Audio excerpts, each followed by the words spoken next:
नमस्कार।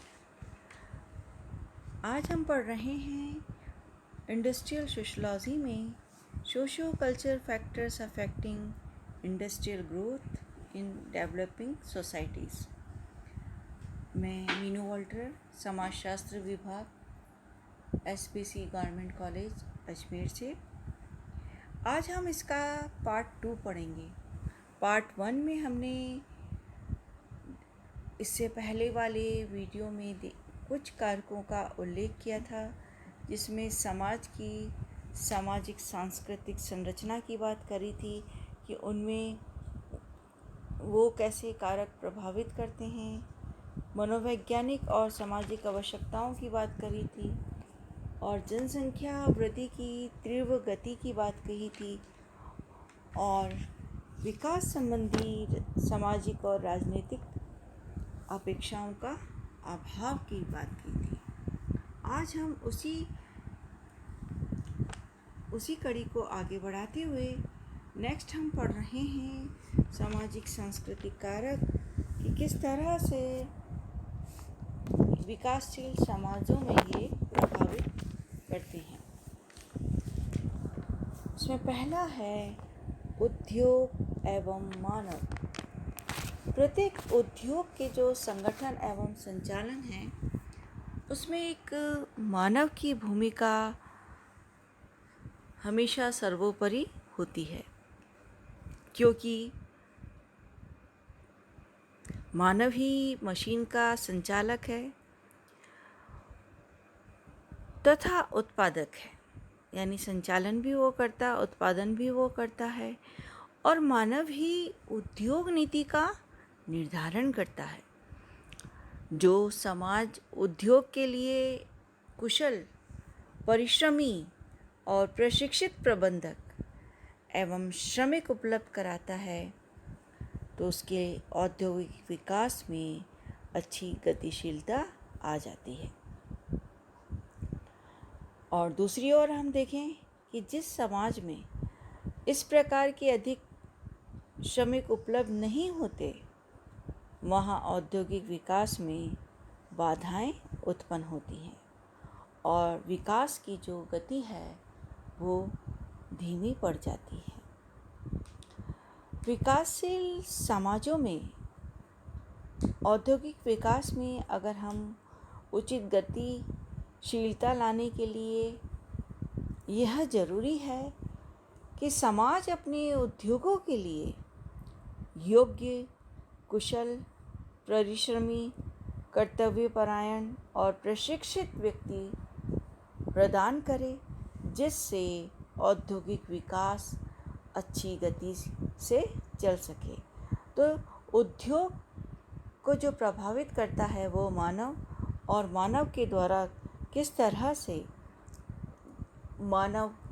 से औद्योगिक विकास में एक कारक की भूमिका निभाता है, यानी कि प्रभावित करता है। अगर अच्छे वर्कर्स अगर समाज प्रोवाइड कराएगा तो औद्योगिक विकास अच्छी गति से चलेगा। अगर अच्छे वर्कर्स समाज नहीं प्रोवाइड करता तो वहाँ विकास धीमी गति से होता है। नेक्स्ट है श्रम की उचित गतिशीलता का अभाव। क्योंकि हम देखते हैं कि विकासशील जो समाज है वो अभी भी परंपरावादी है और उनमें परिवर्तन तथा औद्योगिक विकास की जो गति है वह विकसित समाजों की तुलना में बहुत धीमी है। जहाँ विकसित समाजों में विकास तीव्र गति से होता है, वहीं विकासशील समाजों में विकास धीमी गति से होता है।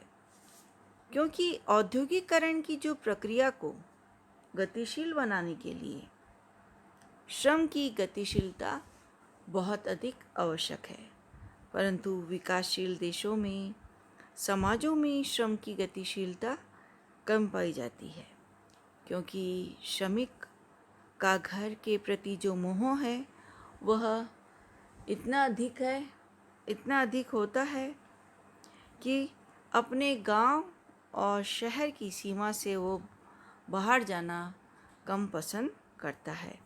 और इसी कारण औद्योगिकरण की जो प्रक्रिया है वह धीमी मानी जाती है। नेक्स्ट है पारिवारिक परंपराएं और संयुक्त परिवार। क्योंकि भारतीय समाज जैसे विकासशील समाजों में हमारी जो परंपराएं हैं, जो हमारी परिवार की परंपराएं हैं, वो इस प्रकार की हैं जो आत्मवाद और संतोषवाद को प्रोत्साहन करती हैं। आत्मवाद और संतोषवाद को प्रोत्साहन करती हैं। आत्मवाद और संतोषवाद से मतलब है कि परिवार में ही रहना। जैसे राजस्थान में कहावत है कि मक्का ही खाना, उसको छोड़कर कहीं नहीं जाना।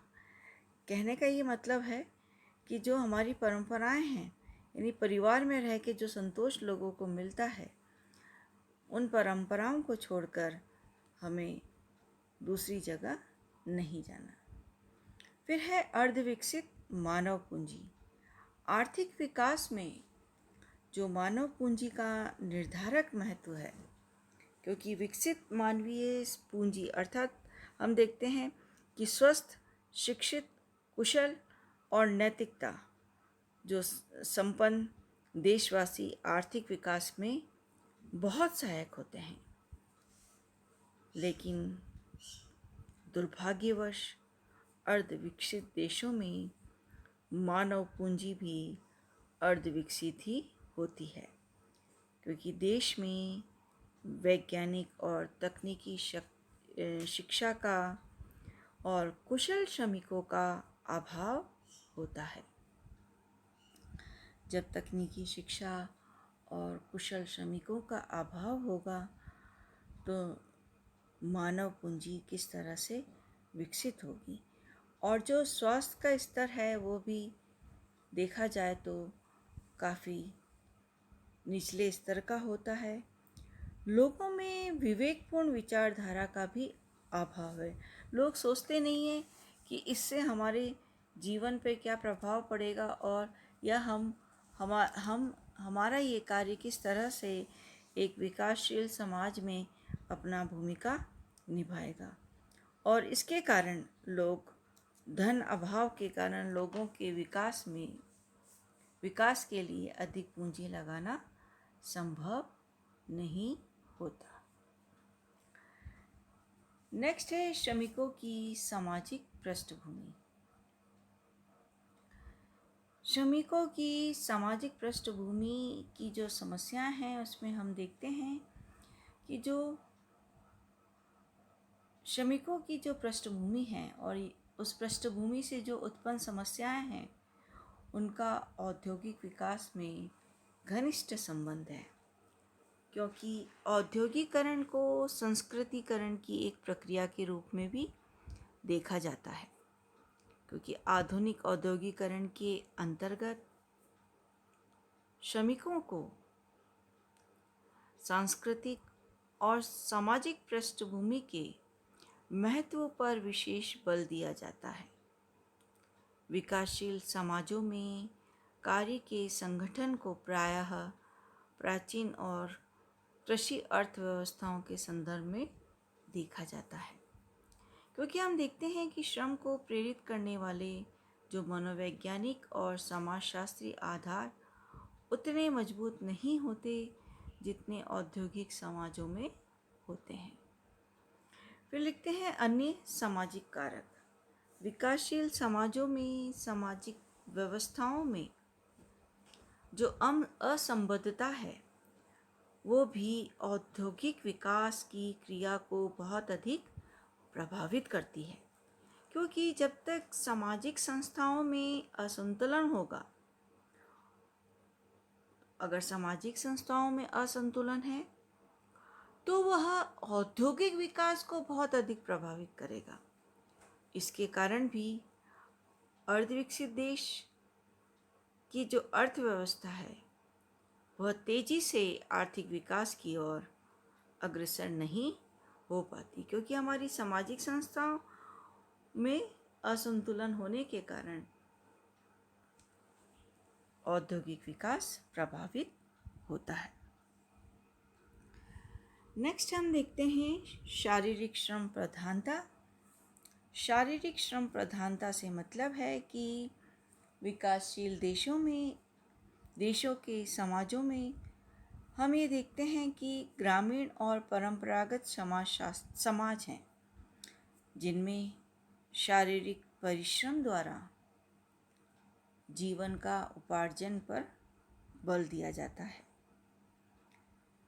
शारीरिक परिश्रम पर अधिक बल देने से लोगों की आवश्यकताएं सीमित हो जाती हैं, क्योंकि जितना वो शारीरिक श्रम कर पाते हैं, जितना वो कमा पाते हैं, उसी के अनुरूप अपना जीवन यापन कर पाते हैं।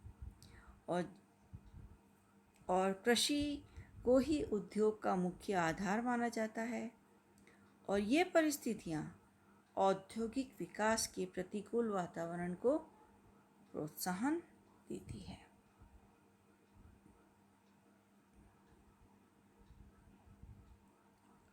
फिर है विकसित तकनीकी का अभाव।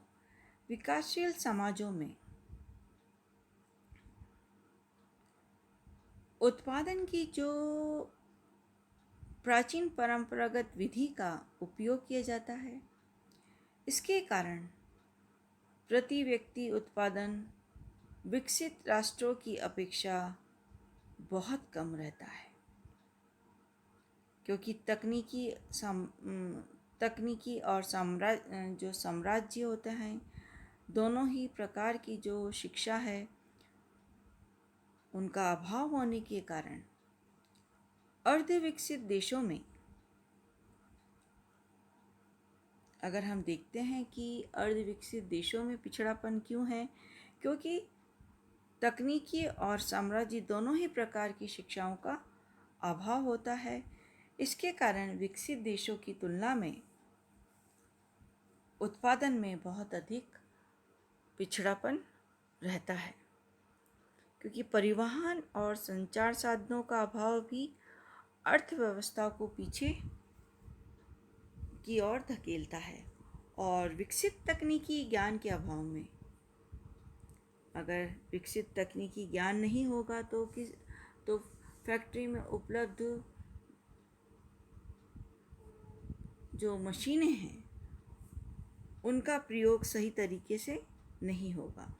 और विकसित तकनीकी ज्ञान के अभाव के कारण अकुशल श्रमिकों की संख्या अधिक होती है और इसलिए आर्थिक विकास के लिए प्रयत्नशील अर्धविकसित देशों को तकनीकी ज्ञान प्राप्त करने के लिए विकसित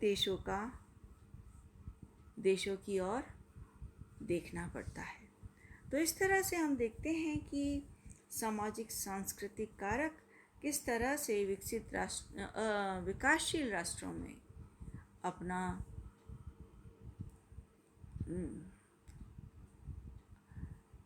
औद्योगिक विकास में मुख्य रूप से कारक हैं। इसमें हमने देखा उद्योग एवं मानव श्रम की उचित गतिशीलता का अभाव, पारिवारिक परंपराएं, अर्धविकसित मानव पूंजी, श्रमिकों की सामाजिक पृष्ठभूमि, अन्य सामाजिक कारण, शारीरिक श्रम प्रधानता और कृषि प्रधानता और विकसित तकनीकी का अभाव। धन्यवाद।